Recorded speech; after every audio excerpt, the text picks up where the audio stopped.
Bonjour à tous et bienvenue dans cette nouvelle vidéo dans laquelle nous allons parler des impacts d'une antibiothérapie sur un ou une patiente. Je suis accompagné de Rotem et Mélanie pour traiter ce sujet. Bonjour à tous et bienvenue. Le sommaire de cette vidéo qui se décompose en 4 parties principales. La première, les définitions, dans laquelle nous allons parler de quelques termes techniques qui nous aideront à comprendre la suite des événements. Ensuite, 2 articles vont être décortiqués, le premier par moi-même et le second par Mélanie. Ensuite, ce sera une vidéo aussi décortiquée par Mélanie. Et enfin, 3 figures, 3 illustrations, 3 graphiques qui seront analysés dans les plus fins détails par Rotem. Bonjour à tous et bienvenue dans cette nouvelle vidéo. Mais tout de suite, commençons par les définitions.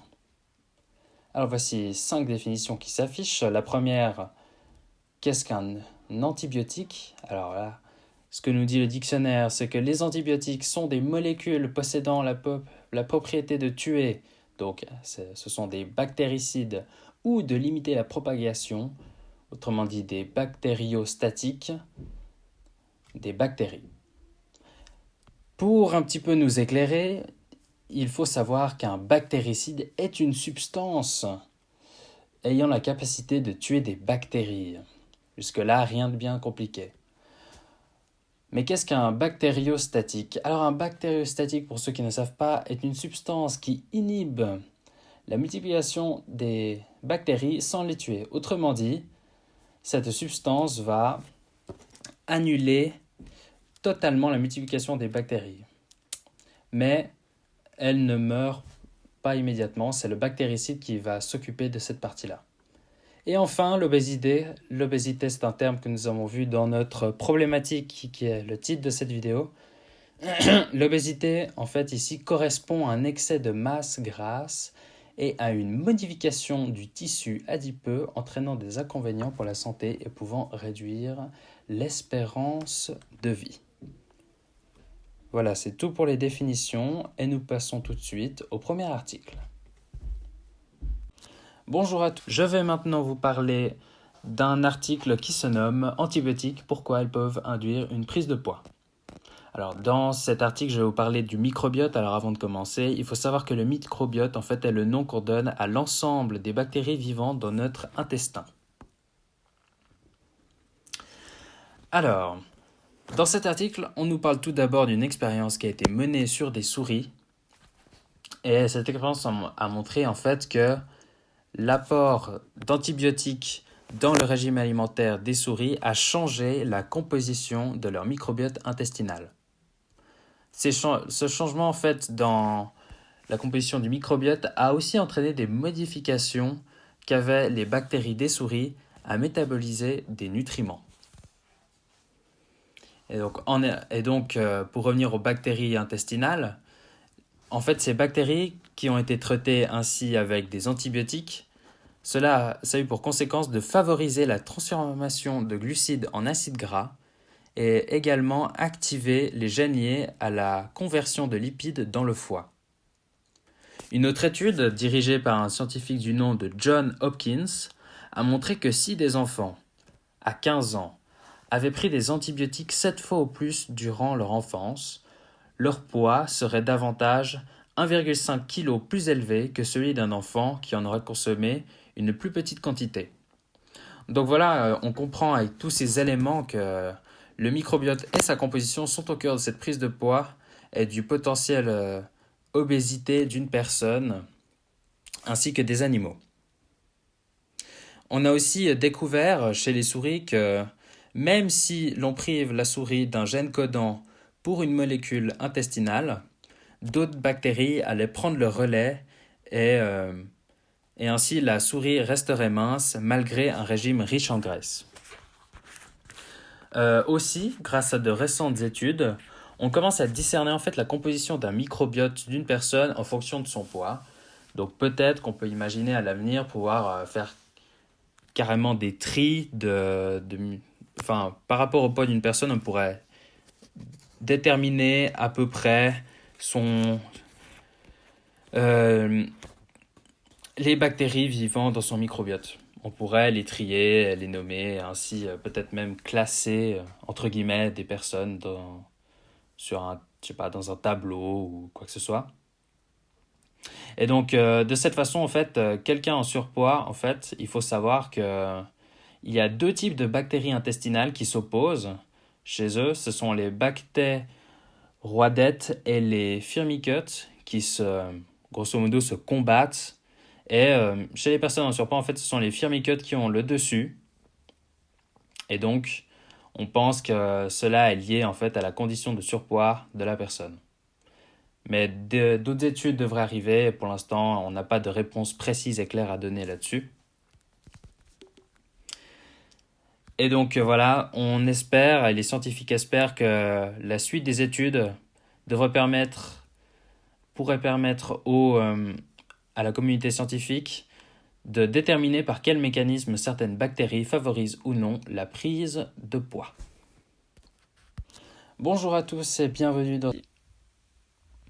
Voilà, donc maintenant je vais parler de la prise d'antibiotiques chez la femme enceinte et son influence sur la potentielle obésité de l'enfant à venir. Donc des chercheurs de l'université Columbia de santé publique montrent que la prise d'antibiotiques pendant la grossesse augmente le risque d'obésité pour l'enfant. Les enfants avaient donc été exposés aux antibiotiques au cours des deuxième ou troisième trimestre de la grossesse et présentaient un risque plus élevé d'obésité dès l'âge de 7 ans.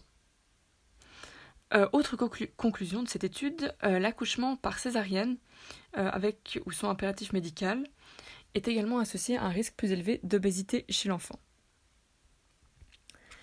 Ensuite, une étude a été menée avec 727 femmes enceintes non fumeuses. Et parmi ces 727 femmes enceintes, il y en a 436 qui ont pu être suivies avec leurs enfants durant 7 ans. Et donc, parmi ces 436 enfants qui sont nés, 16% étaient nés justement de mères ayant pris des antibiotiques dans le second dans le second trimestre de grossesse. Et l'analyse constate que les enfants exposés pendant la grossesse aux antibiotiques présentent un risque accru de 84% d'obésité par rapport aux enfants non exposés. Donc l'explication, ça pourrait être que les antibiotiques affectent les microbes chez la mère et peuvent entrer du coup également dans la circulation fœtale via le placenta. La recherche révèle au fil des études que les bactéries intestinales, ou justement le microbiote intestinal, c'est la même chose, jouent un rôle primordial dans le maintien de la santé et qu'un déséquilibre de ces populations bactériennes peut entraîner toute une variété de maladies. La transmission de ces populations bactériennes ou déséquilibres bactériens de la mère à l'enfant pourrait expliquer ce risque d'obésité. Aussi des résultats qui motivent de nouvelles études, parce que car si ces données étaient confirmées, les recommandations de prescription d'antibiotiques durant la grossesse devraient être revues. Cependant, dans cette attente, l'utilisation des antibiotiques lorsqu'ils sont médicalement nécessaires ne doit pas être remise en cause, concluent les auteurs de cette recherche. Voilà, donc il faut rester très très prudent avec ces antibiotiques, surtout chez les jeunes enfants, et seulement les prescrire en cas de forte urgence.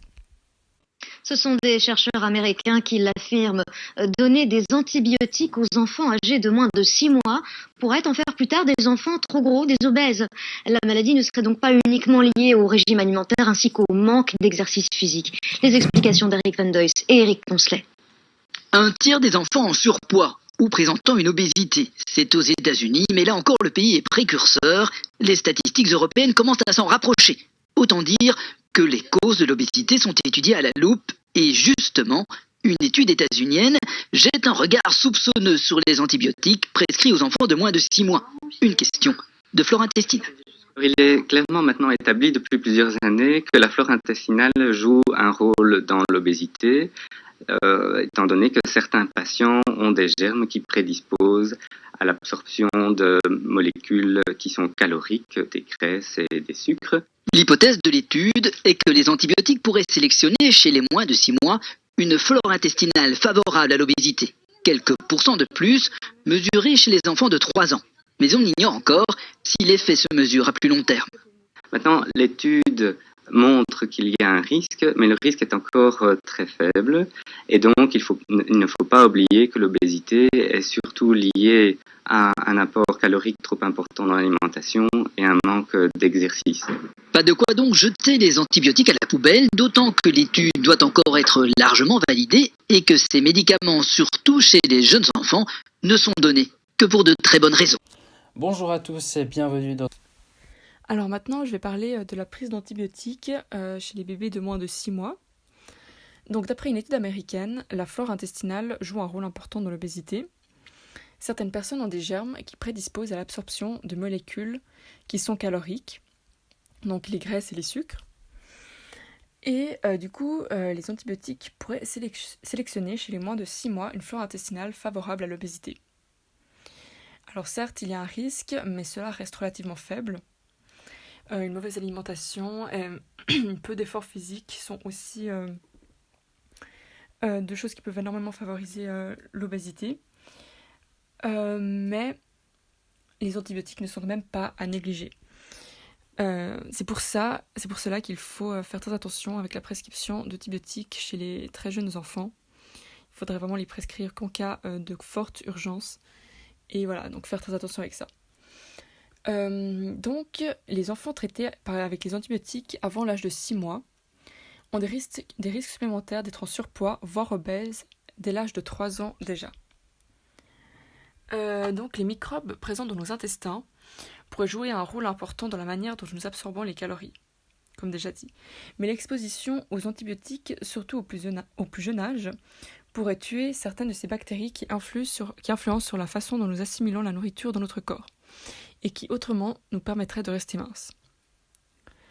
Des chercheurs ont analysé l'impact de la prise d'antibiotiques sur 11 532 enfants britanniques nés entre 1991 et 1992. Ils ont observé que les enfants exposés à des antibiotiques au cours des 5 premiers mois de leur vie pesaient plus pour leur taille que les autres enfants.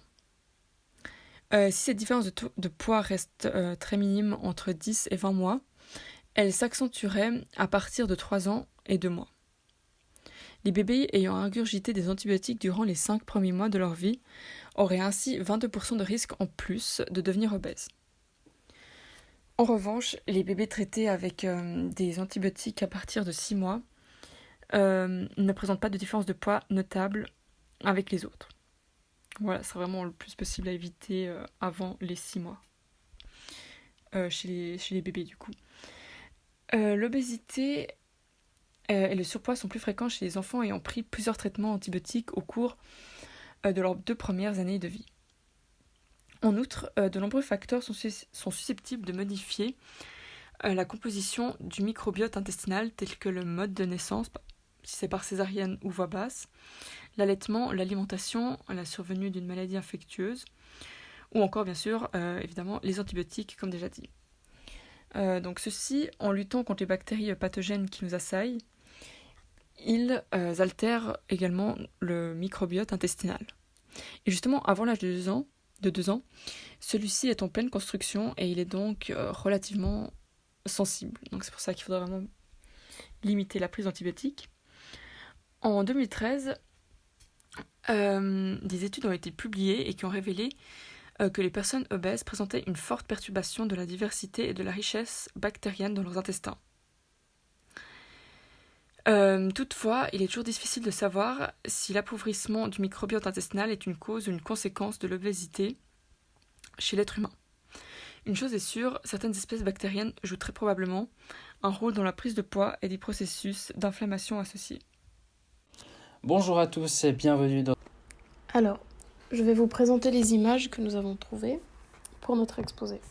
Donc, la première image que je vais vous présenter est une image de comparaison entre le taux d'obésité par État aux États-Unis et la dose de prescription d'antibiotiques par État aux États-Unis en 2010. Pour l'image de gauche, vous pouvez observer que plus la couleur rouge est foncée, plus le taux d'obésité est élevé. Pour l'image de droite, plus le bleu est foncé, plus les prescriptions d'antibiotiques sont élevées.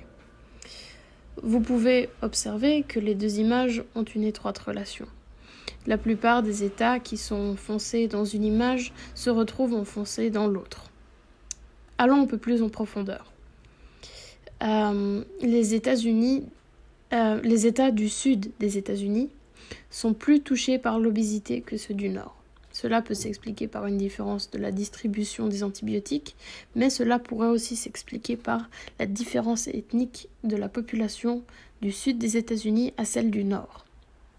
Pas mal de populations, natives ou non, qui vivent au sud ont souffert du grand boom des fast-foods aux États-Unis. Pendant des siècles, ces populations ont été habituées à manger de leur propre agriculture, et la soudaine explosion de la culture de fast-food n'a pas permis au métabolisme de ces populations à s'habituer aux changements alimentaires, créant ainsi une situation facile à l'obésité. Bonjour à tous. La deuxième image que vous pouvez observer ici sort légèrement de notre thème. Elle parle de deux différents types d'antibiotiques et comment les utiliser s'il y a déjà une obésité chez le patient qui les utilise.